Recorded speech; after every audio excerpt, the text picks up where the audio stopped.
as always, we don't coordinate this. Our musicians select their own music, and we have our topics, and yet there's always sort of this perfect alignment.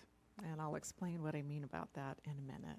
So I realized as I was sitting there, I didn't really finish introducing and welcoming everybody this morning, besides talking about this beautiful May day. So I'm Reverend Natasha Eckholm, one of the staff ministers here at Center for Spiritual Living, and it is my joy and pleasure to welcome you all here this morning in the sanctuary, all who are joining us online. I don't know where the camera is anymore. Over there. Hi, everybody. Welcome.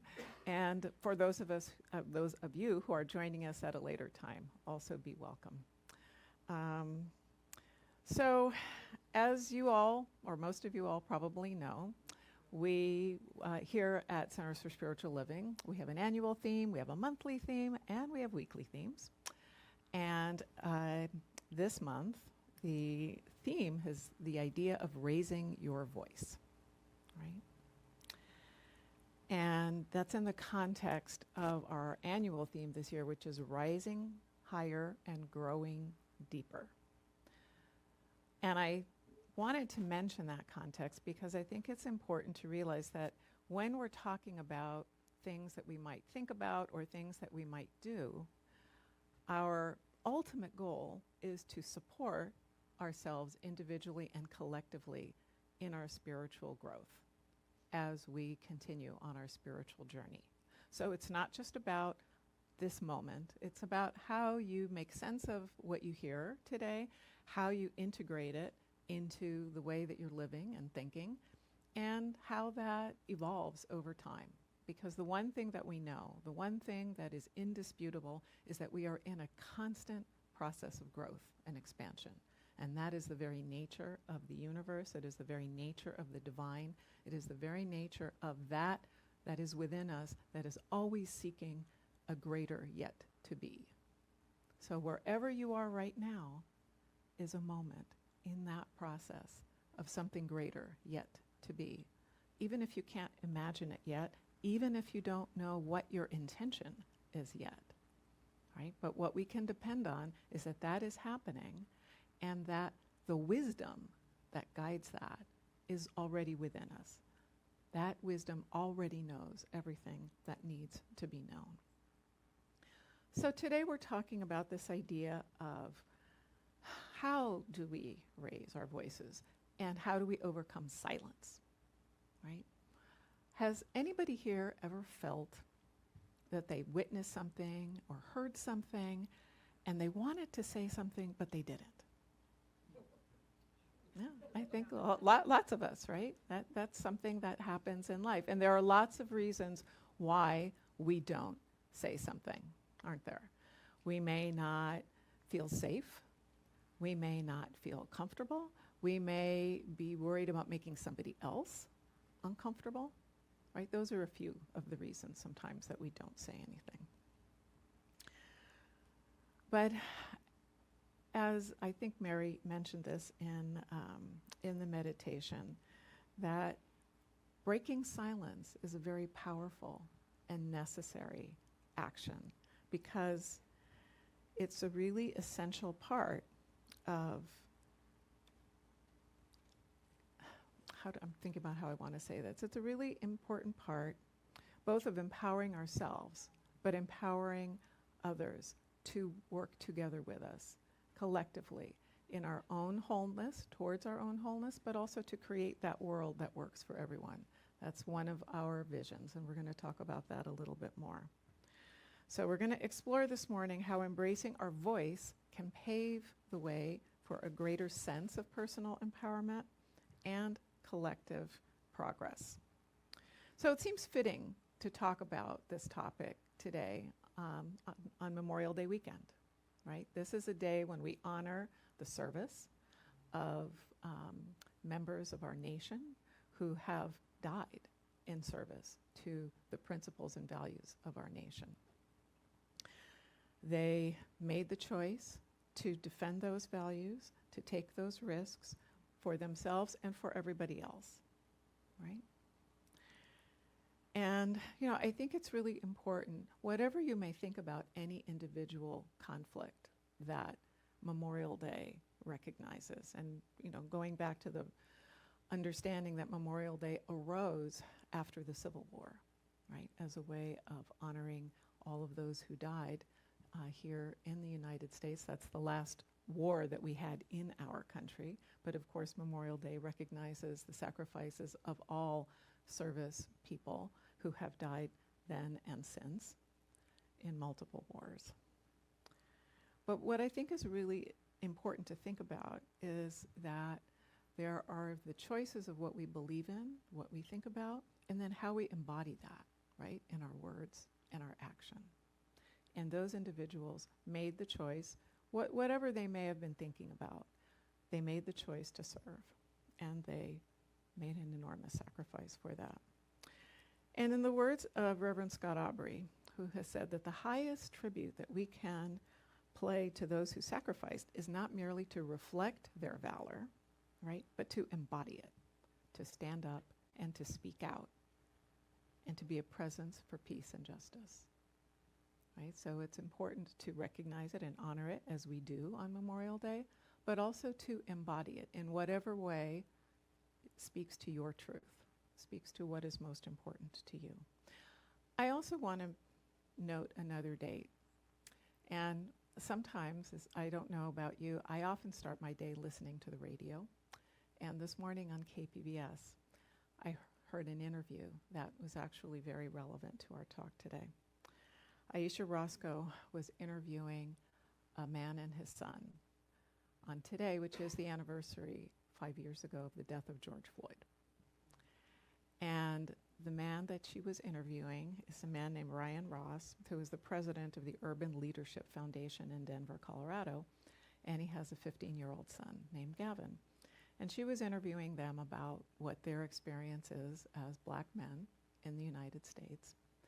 And in the context, in the moment right now in which we're living, where there's a lot of criticism being directed at the idea of diversity, equity, and inclusion policies, and kind of what does it mean to be living in this moment for them. And one of the things that Ryan Ross was talking about was, as a father, when his greatest priority, of course, is the safety of his son, of his other children, and how much of a challenge for him it was to be kind of witnessing, in the trajectory of our country, sort of, advances and then, pulling back. Because in their family, in their own lived experience, his son, who is 15, is still experiencing incidents of prejudice and discrimination and suspicion, right? It doesn't always kind of reach the level of specific things, but often it's in how people behave. And they were referencing a traffic stop that his son had experienced. His son plays football for a private school that is about an hour outside of Denver. And sometimes the games run late. And so the buses have stopped running by that time the game is over. And there was an occasion where his son needed a ride along with some of the other players on the team. And these are high school football players. And they got a ride from a young woman, a little older, who was also a student at the school, who was 18 years old, and she was driving them. They are black and she's white. And they got pulled over, and the officer was very suspicious, is how they recounted the story. He couldn't understand what this situation was, and eventually he made all of them get out of the car and sit on the sidewalk. Now, no terrible thing happened, right? But what I'm really referencing is the idea of people's, the suspicion, right? There somehow couldn't be normal. And so what that tells us, what that tells me in any event, is that there's still, as I'm sure we all know, lots more that needs to be done. And for me, this resonates in a particular way because my father was black, and as a child, I was in the car with him multiple times during traffic stops. And what he taught me at that time was just be quiet. Don't say anything. We don't want to escalate anything. 30 years later, riding in the car with my first husband, who's a very dark-complected Mexican-American man, same thing. We're pulled over. The first thing he says to me is, be quiet. Don't say anything. Don't argue. And of course, we could go into a whole discussion about power hierarchies and law enforcement and this and that. But at the end of the day, it had to do with, for me, in context of our talk today, this idea of being quiet, not rocking the boat, not saying anything which could put you in danger or could escalate a situation.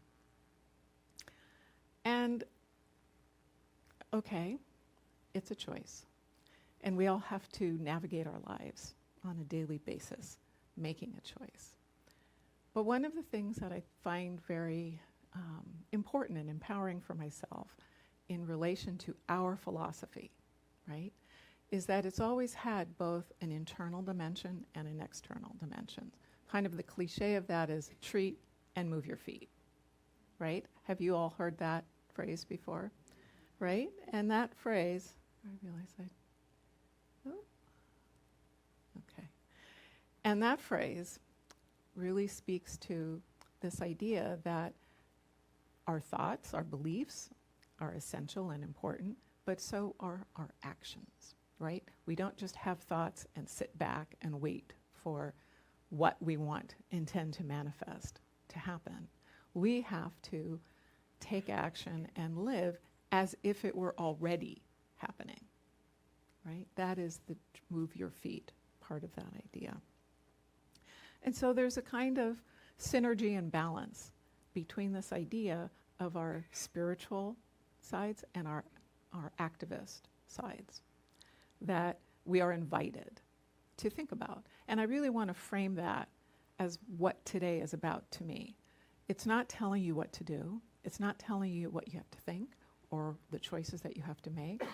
It's inviting you to think about what you believe and to think about how you behave and what choices you make, and to consider whether there are other choices that you might make that would bring your values into alignment with your choices. So James O'Day, who's written a book called The Conscious Activist, where activism meets mysticism, says it takes commitment to stay with the rigors of this journey. Each fresh insight that points the way to greater wholeness tests our motivation to expand our being or realign our doing. The work of becoming more integrated calls for a commitment to self-scrutiny and growth. But because integration pivots on an axis that includes being and doing, it reshapes the relationship between self and others and spurs us to examine the quality of our inner life and our engagement in the world. So, the activist and mystic both have growing to do. And he goes on to say this, which you see on this slide. Spirituality cannot exist in a vacuum. Ignoring social conditions or the plight of humanity and activism cannot hope to transform the social order in absence of mature spiritual development. Both must grow beyond any form of privilege. In fact, they must each embrace a reality that joins them in service to individual and collective liberation. That's a lot of words. What does that mean? I think it's really encapsulated by the first sentence on this slide, right? Spirituality does not exist in a vacuum. We are manifest beings who live in a manifest world, and that is the context of our spirituality. So we can't ignore social conditions, right? I mean, of course we can, and we often do. It's exhausting to think about social conditions all the time, isn't it? I certainly find that. But the transformation that I believe we all seek, that we all would like to see in the world, right?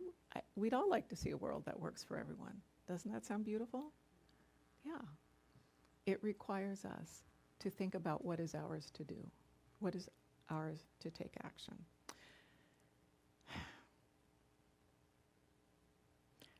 In our Declaration of Principles at Centers for Spiritual Living, we say this: we believe the ultimate goal of life to be a complete freedom from all discord of every nature, and that this goal is sure to be attained by all. That is our vision, right? But what is our action that we need to take? And that's where we come to really thinking about this idea of overcoming silence, right? Breaking that silence and raising our voices. The global vision also encourages us to think about this vision, where we say we see a world in which each and every person lives in alignment with their highest spiritual principle, emphasizing unity with God and connection with each other. A world in which individually and collectively we are called to a higher state of consciousness and action. And what I think is really important to think about here is thinking about that sense of unity, because in truth, what we acknowledge in our teaching is that we are all one. Just as we are individually one with the divine, so are we collectively all one, because God is all of us, and all of us are God.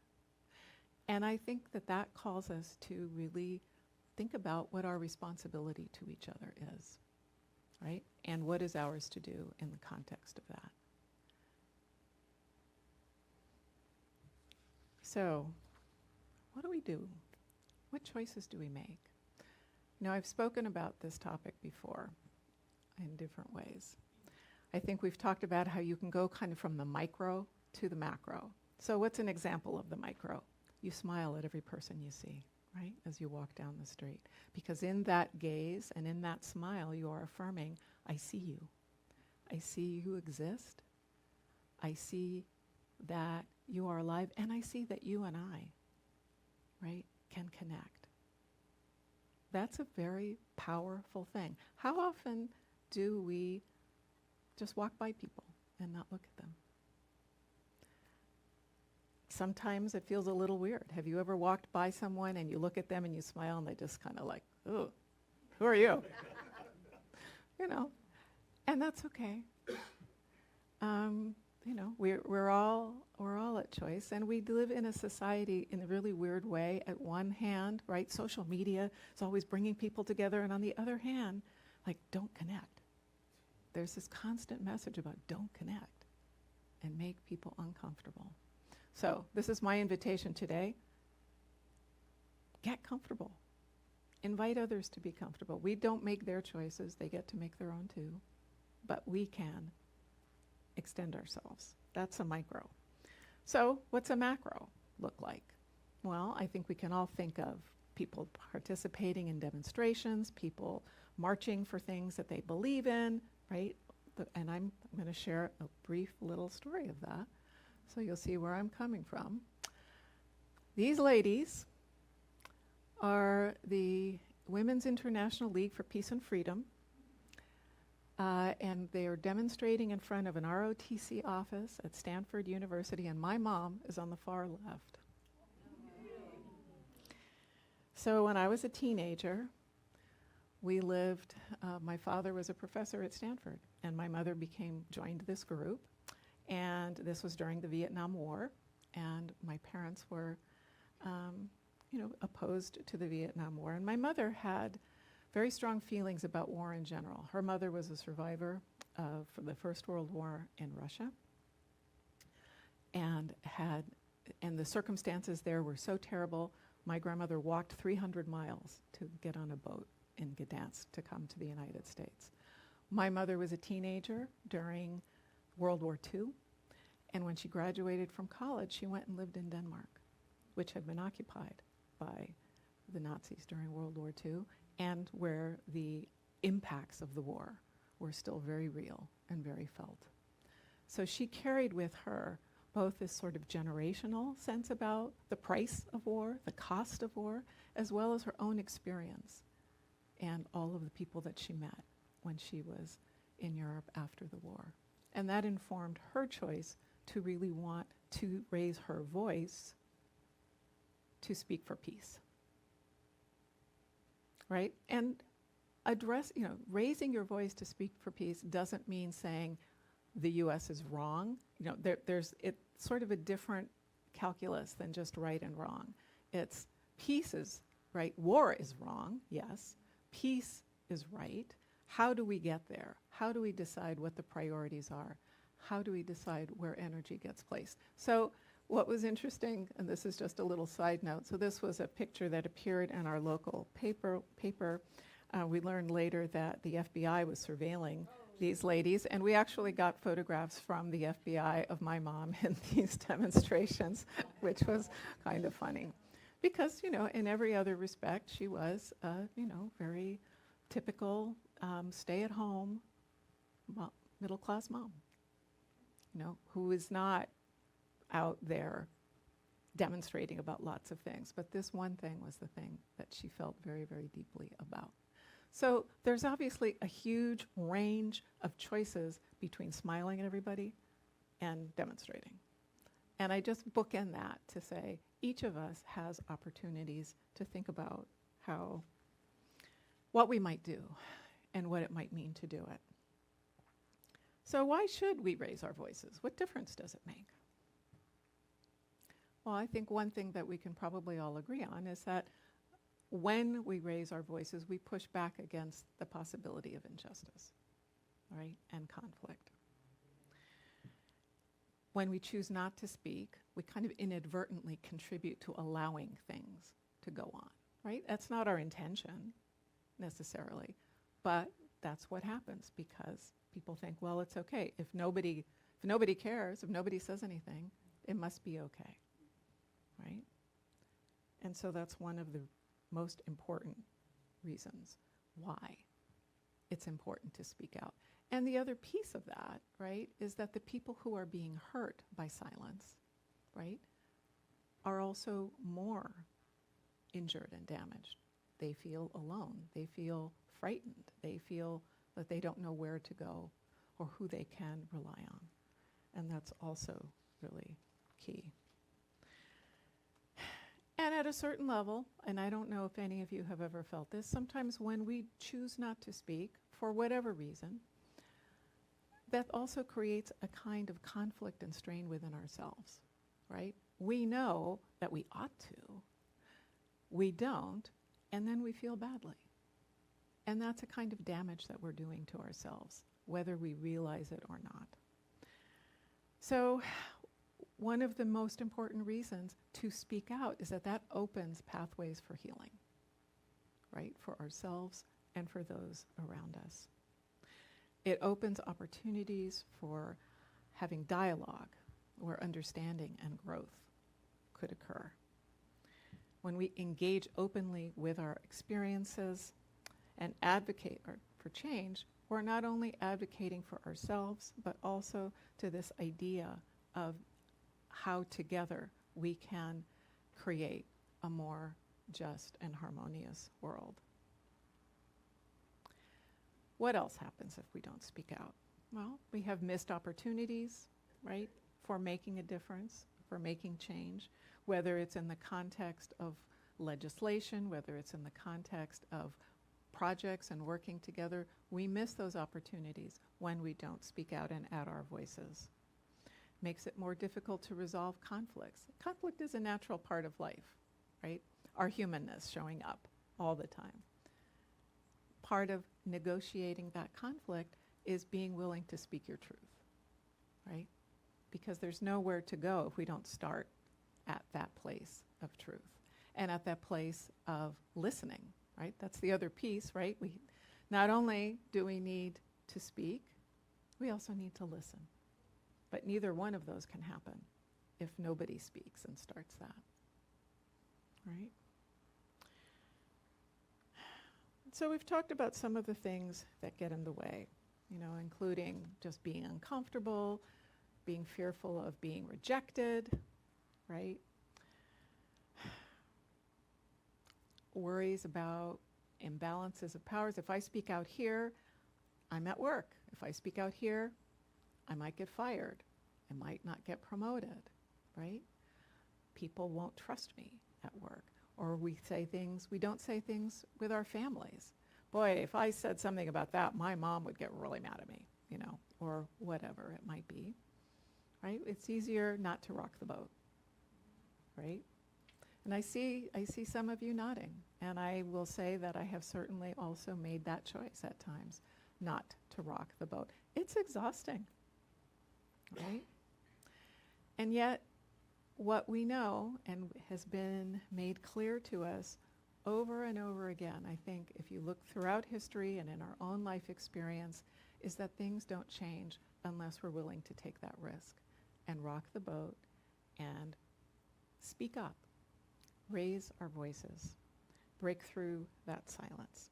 So what can we do to encourage ourselves to overcome these barriers to speaking up and speaking out? And I want to say right here, this is one of the most important ones, to be in a safe place with a community of people who, by virtue of choosing to embrace this philosophy, are embracing the idea of connecting with their own spiritual truth and authenticity and sharing it. And we have a collective agreement here, I hope you'll all agree, that this is a safe place to speak and that we will listen to each other and talk about the things that are not always very easy to talk about, right?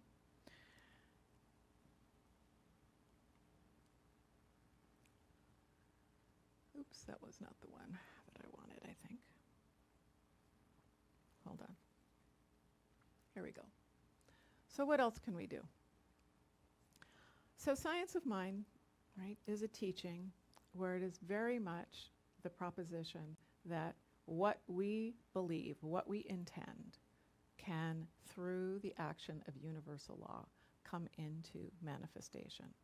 Not only for ourselves, but collectively for the world. So, okay, great. Spiritual mind treatment. I'm going to use this tool. What does that mean in the context of raising my voice or where I should speak?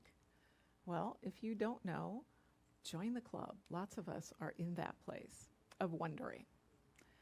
And that's part of this invitation that I mentioned at the beginning of the talk, was the idea that it's an invitation, it's not a directive, and we can be curious. We can wonder about what is ours to do. And one of the ways we can do that in a more effective way is through spiritual mind treatment and by asking for treatment to be guided, right? The infinite divine intelligence already knows the answers to everything, but we need to connect with that. So through treatment, and this is something that Eckholm says, if one does not know exactly what he wishes to do, he should treat himself for general success in whatever he attempts to do. He must treat himself for guidance and the knowledge that that which would be best for him to do, remembering that the inner mind knows infinitely more than the intellect. It knows how to take ideas and form objective circumstances around them. Naturally, the sooner we know just what we wish to do, the quicker we shall create mental images that are definite, and the creative mind can more quickly set to work in carrying out its plans for us. So trust that you are guided to know what is yours to do. And if you're wondering and you feel like you want some support, we have wonderful practitioners and ministers here to support you in that. So what are some practices to overcome silence? Some of these are pretty obvious. And if the usher, Victoria, I'm not sure where they're, we have a little handout. So you've got them? Okay, you passed them out already? Thank you, Mary. Never mind, they're all out. So I just provided that so that you could see some of these suggestions that are listed on the slide. So to embrace your voice, right? Start by recognizing the divine power in your thoughts and voice, and use affirmations and positive self-talk to build confidence in your ability to shape your reality and advocate effectively for your needs, right? And in the context of talking about, well, I don't want to say anything because it might make someone uncomfortable, or I don't know how they're going to react, here are some ways you can even phrase that. Can you tell me more about that when you hear something that makes you wonder? I feel X when I hear that, right? I feel X when I hear you say, oh, those people, they're always that way, right? Can we discuss this somewhere private? Sometimes maybe it's a better thing to have a conversation with someone in private rather than in a whole big crowd of people where people feel more defensive, right? And I just mentioned all of this to, again, reaffirm this idea that there's a dynamic. There is our speaking, but there's also our listening. And if we wish to be heard when we raise our voices, we need to listen as well. So what are some of the other practices? Well, we just talked about engaging in spiritual practice, like spiritual mind treatment, creating safe spaces, or choosing to be present in safe spaces like here at Eckholm, whether on a Sunday or in another activity, right? Just engaging with community. So in that way, you can also support others in sharing their stories and experiences so that together we can be fostering a culture of compassionate listening and respect.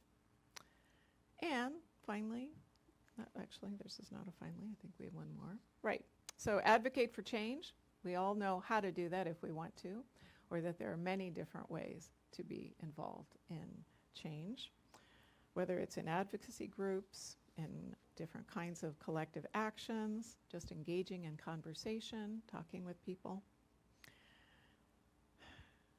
Thich Nhat Hanh says, when we are able to listen deeply to another person, we understand more about ourselves and the other person. We can find common ground and resolve conflicts more easily. And the last one is to persist in your journey, which is really our journey, right? We're all on our own journeys, and we're all on a journey together. And persistence is an essential part of that. So that just means understanding that this is an ongoing process, right? So to give yourself grace if you don't always live up to what you would like to live up to, right? But to stay resilient and persistent in your practices and advocacy efforts.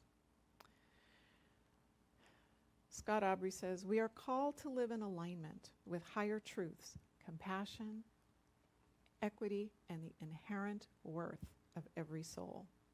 It is up to each one of us to determine what that alignment should look like. So I want to invite you to join me in closing this morning with this affirmation. So I invite you to stand. We'll speak it 3 ways, as we often do here, quietly, stating it, and proclaiming it. All right? So, I speak my truth with courage. My voice empowers myself and others to create a world that works for everyone. I speak my truth with courage. My voice empowers myself and others to create a world that works for everyone. I speak my truth with courage. My voice empowers myself and others to create a world that works for everyone. All right, thank you. Namaste.